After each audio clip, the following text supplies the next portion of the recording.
Object, इसको demonstrative pronoun को subject के तौर पर भी इस्तेमाल किया जा सकता है और ऑब्जेक्ट के तौर पर भी इस्तेमाल किया जा सकता है। ये एग्जांपल्स हैं उसकी, this, that, these, those, these are the examples of demonstrative pronoun. एक दो एग्जांपल दिए हैं, this is a doll, here this is demonstrative pronoun and used as a subject. यहां पर दिस जो है डेमोस्ट्रेटिव प्रोनाउन है और सब्जेक्ट के तौर पर इस्तेमाल हुआ है। डू यू लाइक दिस, यहां पर भी हमने डेमोस्ट्रेटिव प्रोनाउन का इस्तेमाल किया है जो कि दिस है, लेकिन इस सेंटेंस में ये जो है ऑब्जेक्ट के तौर पर इस्तेमाल हुआ है, यानी किसी चीज, शख्स, जगह की तरफ इशारा करने वाला जो लफ्ज होता है, रेफर करने वाला जो लफ्ज होता है, उसको हम डेमोस्ट्रेटिव प्रोनाउन कहते हैं। और डेमोस्ट्रेटिव प्रोनाउन जो है वो सब्जेक्ट के तौर पर भी इस्तेमाल हो सकता है, डेमोस्ट्रेटिव प्रोनाउन ऑब्जेक्ट के तौर पर भी इस्तेमाल हो सकता है। अच्छा, उसके बाद जो है हमारे पास इंटेरोगेटिव प्रोनाउन, जो कि वर्ड से भी ज़हर है, यानी सवाल पूछने वाला, क्वेश्चन के बारे में। These pronouns are used to ask questions. ये जो इंटेरोगेटिव प्रोनाउंस होते हैं ये सवालात पूछने के लिए, क्वेश्चंस पूछने के लिए इस्तेमाल होते हैं। They represent those persons and things which are not known to अस।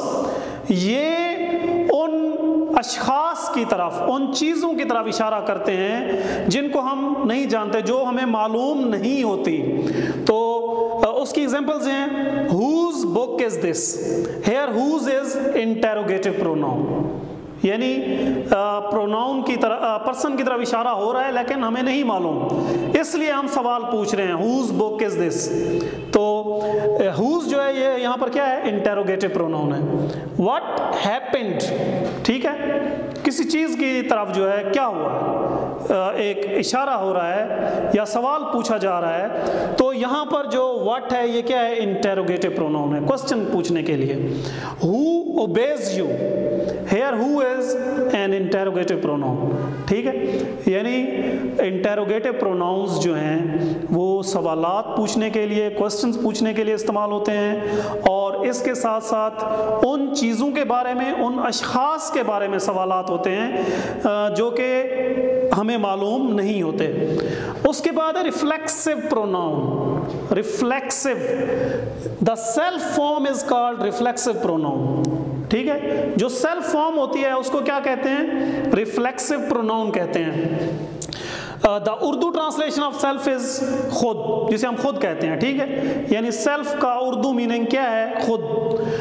जैसा कि एग्जांपल्स हैं, myself, yourself, themselves, oneself, itself. Myself I की तरफ, योर सेल्फ यू की तरफ, देम सेल्फ दे की तरफ, ठीक है। तो ये सारे जो हैं अपने सब्जेक्ट की तरफ जो है वो रेफर करते हैं, इशारा करते हैं। सब्जेक्ट और ऑब्जेक्ट इसमें जो है वो एक ही बंदा होता है, एक ही शख्स होता है, एक ही चीज़ होती है दोनों।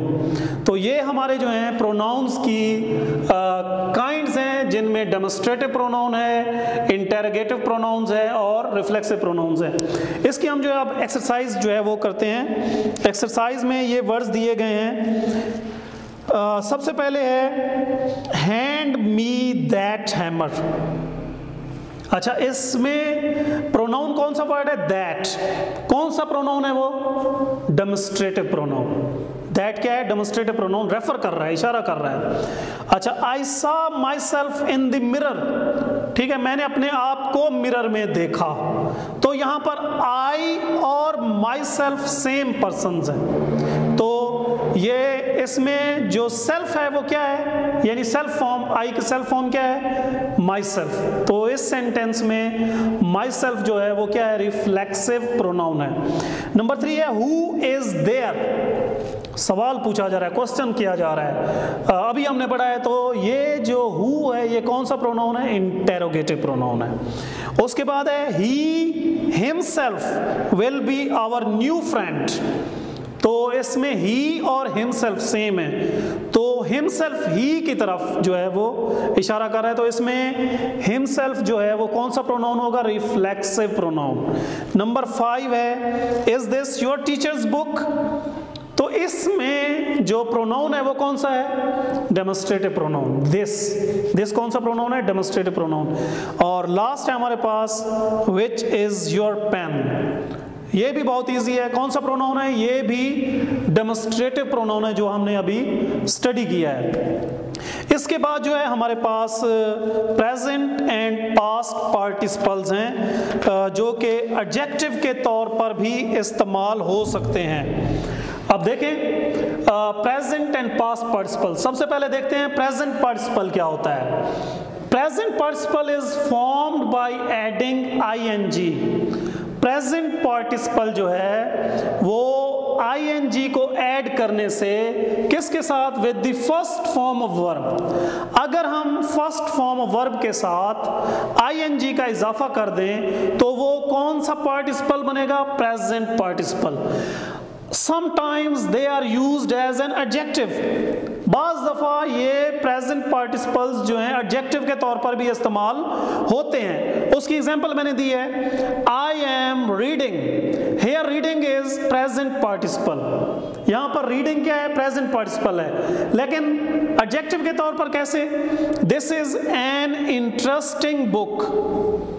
तो ये बुक जो है ये नाउन है, उसके मीनिंग में जो इजाफा कर रहा है वर्ड वो इंटरेस्टिंग है। इंटरेस्टिंग क्या है इसमें? एडजेक्टिव। यानी यहाँ पर प्रेजेंट पार्टिसिपल जो है वो किसके तौर पर इस्तेमाल हुआ है?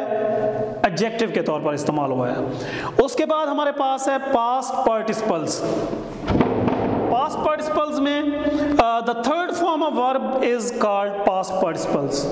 जो फेल की तीसरी शक्ल होती है, तीसरी फॉर्म होती है, थर्ड फॉर्म होती है, उसको हम पास्ट पार्टिसिपल्स कहते हैं। Sometimes they are used as an adjectives. ये पास्ट पार्टिसिपल्स भी बाज दफ़ा जो है वो एडजेक्टिव के तौर पर इस्तेमाल होते हैं। कैसे? She has gone.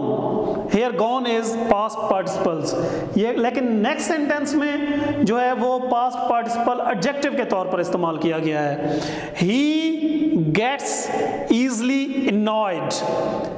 annoyed ये थर्ड फॉर्म ऑफ वर्ब है, लेकिन यहाँ पर इस पास्ट पार्टिसिपल को जो है वो एडजेक्टिव के तौर पर इस्तेमाल किया गया है। यानी प्रेजेंट पार्टिसिपल जो है वो प्रेजेंट पार्टिसिपल के तौर पर भी इस्तेमाल होता है, एडजेक्टिव के तौर पर भी इस्तेमाल होता है। पास्ट पार्टिसिपल्स जो हैं वो पास्ट पार्टिसिपल्स के तौर पर भी इस्तेमाल होते हैं और उसके साथ साथ एडजेक्टिव के तौर पर भी इस्तेमाल होते हैं। हमारे पेज नंबर 96 पे इसी प्रेजेंट पार्टिसिपल्स और पास्ट पार्टिसिपल्स की एक्सरसाइज है, उसको आपने सॉल्व करना है। और इंशाअल्लाह जो कल का लेक्चर होगा उसमें हम जीरंड फ्रेज, इन्फिनेटिव फ्रेज और प्रेपोजिशनल फ्रेजेस के बारे में जो है वो पढ़ेंगे। आगे इसकी एक्सरसाइज सॉल्व करेंगे और ये हमारा चैप्टर 8 जो है वो कंप्लीट हो जाएगा।